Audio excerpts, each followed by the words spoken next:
All right, Shalom. First and foremost, I want to give all praises, glory, and honor to Yahweh, Ba'ashem, Yahweh Shai, Ba'ashem, Rachakadash. Double honors to the elder apostles of Great Millstone who rule well. The salutation of much love to Yakim out there pushing out his word in truth and sincerity. And Shalom to the 144,000 and the rest of the elect. And, just watching the news today, as the watchmen are supposed to, watching for the prophecies and measuring the times. I've seen a lot of Esau pushing a lot of division in America with these opinions, everybody's opinions, and the politics, not the wars, the different agreements and disagreements on how people should be going about this. So there's a lot that's stirring up the racial tensions. Hey, it's a very exciting time we're living in. See that the Babylon the Great is crumbling. But here it is, PBS .org. It says, listening to a divided America. And I'm not going to go through the whole thing. I just wanted to hit a key point. At the first sentence pretty much says, America is as divided today as it's been in a very long time. I want to know why. Well, it's because this is biblical prophecy. Okay, because this is Babylon the Great, spiritually called Sodom and Egypt. Okay, this is modern day Egypt. Spiritually, what was Egypt known for? The enslavement of the so-called Negroes, Latinos, and Native Americans. And what does America have in common with Egypt? That same exact thing. They enslaved, the Israelites and more, the witchcraft and all the ways that America has taken on from the Egyptians.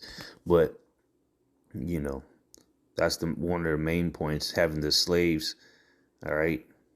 The Egyptians having the Israelites as slaves. But here is Isaiah 19:2 says, and I will set the Egyptians against the Egyptians, and they shall fight everyone against his brother, and everyone against his neighbor, city against city, and kingdom against kingdom. So the good old days for America, being standing as one, and proud to be an American, all that's crumbling. All that's going out the window. You got people don't even want to sign up for the military.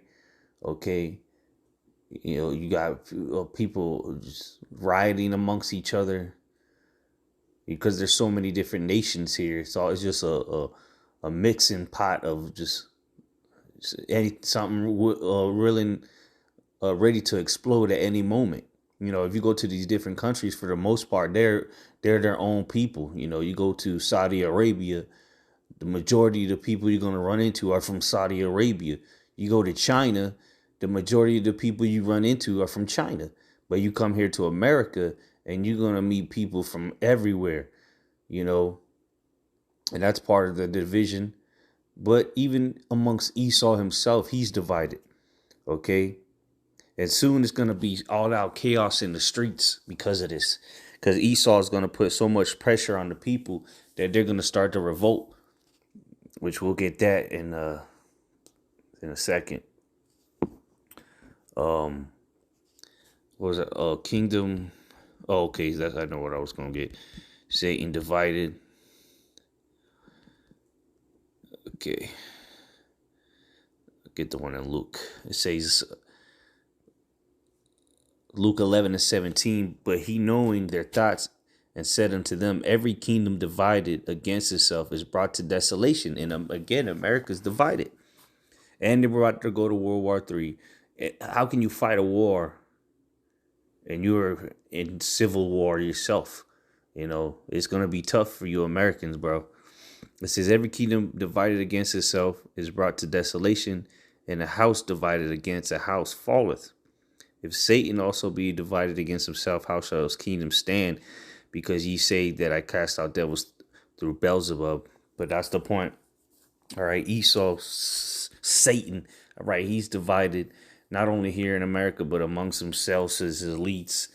Esau always had beefing with it himself. He's a poor, unfit ruler that will at an instant throw his own people under the bus to get some kind of gain. But, going back to the point, America, okay, there's going to be utter confusion out here because of this division. Hey, this guy goes in and let's see, um, where was this? See if I can find it.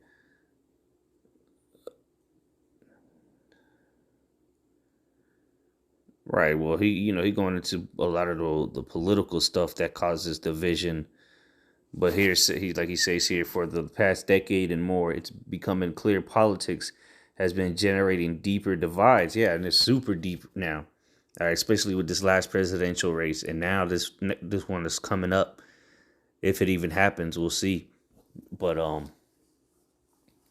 these things, these have, remember the riots. There was riots. Okay, the good boy, what they call them, the Proud Boys, the January 6th, the Capitol building, and all these protests that have taken place since these two peon, Ed and Eddie, you know, these two clowns, Trump and Biden, have ran for office. All right, but let's keep going. See here.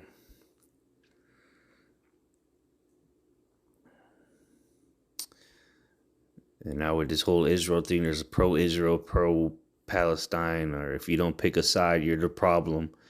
So there's even more division coming through the way of Esau's propaganda. Okay, well, yeah, that's pretty much it on that article. But let's, like I mentioned earlier, all hell is about to break loose on these streets. You have to fend for yourself. And if you don't have your how by Shemi Al Shai with you, you're going to be put to death, all right, or starved to death. Or just wait around, hang around, get a chip, and then eat a missile. Either way. Second Ezra 15 and 14 says, "Woe to the world and them that dwell therein, for the sword and their destruction draweth nigh." Yeah, there's a lot of judgment and death and destructions coming real soon. It's already going on around the world, but it's really going to escalate here in America to another level. And one people shall stand up and fight against another, and swords in their hands. Yep. People are going to have to take up arms soon. Life as you know it's going to have to, or it's going to change. It's going to be a daily battle for food. Daily battle to survive. People trying to kill you. Okay. People are going to be losing their minds when this food starts running short. All right. When they start telling people they got to go to war, people are going to lose their minds, man. Here it is. You've been struggling for these last couple of years because of the whole pandemic. And they send you they send you 2, maybe 3 checks in the mail. Depending on how many kids you got, you probably got a couple thousand. Most people got 1,400, 700, 1,400. Meanwhile, they sending billions of dollars to Ukraine and Israel, and now they're gonna start telling people they got to go to war when they ain't even got food on their table. Their families struggling. Oh, people are gonna revolt. Verse 16: For there shall be sedition among men, right? A uprising against the government. All right, an insurrection. All right, a revolt. People coming up against the system. It says, but Esau is going to put his foot even farther up people's asses, all right, and put the pressure on them like a snake. Just keep binding them up, and then he's going to bring that solution with the chip. It says, they shall not, it's like it says, and invading one another, they shall not regard their kings nor princes, and the course of their actions shall stand in their power. Yeah, so people are going to not care what the local officials got to say with the president, the governors. They're going to take matters into their own hands. All right. And when the supplies start to run thin, people going to loot. People are already looting now. So wait till there's no food on the shelves. Verse 17, and man shall desire to go into a city and shall not be able. Can't say that hasn't happened. They call them quarantines. In curfews. That was all a test run. Now they're going to come with the real deal with military to enforce it. For because of their pride, the city shall be troubled, and the houses shall be destroyed, and men shall be afraid. So hell is coming to America, man. People getting ransacked. All right, from different militias and groups that are gonna form up, the military, then from these other foreign troops, and just the savage next door that he wants to eat some food, and he been eyeing your daughter, for the last couple of years. You've been next to his house, you know. You're gonna see the true nature of these savages out here very soon, because the Lord's gonna put evil spirits on these people to just go buck wild, you know. Verse 19, a man shall have no pity upon his neighbor. There you go. Ain't nobody going to be caring about your feelings and how you identify. Man, people are going to be putting each other to death out here. Okay? Cold-blooded deaths out here. But shall destroy their houses with the sword and spoil their goods because of the lack of bread and for great tribulation. Yeah, people aren't going to know who to trust. We're going to trust in Yahweh by Hashem Yahushai. And we'll be able to trust in the brotherhood. These people, they're through, okay? And America's only going to get worse and worse until all full-out sedition comes. So, hey, Lord's willing, this was edifying to the hopeful elect. Until next time, I say shalom.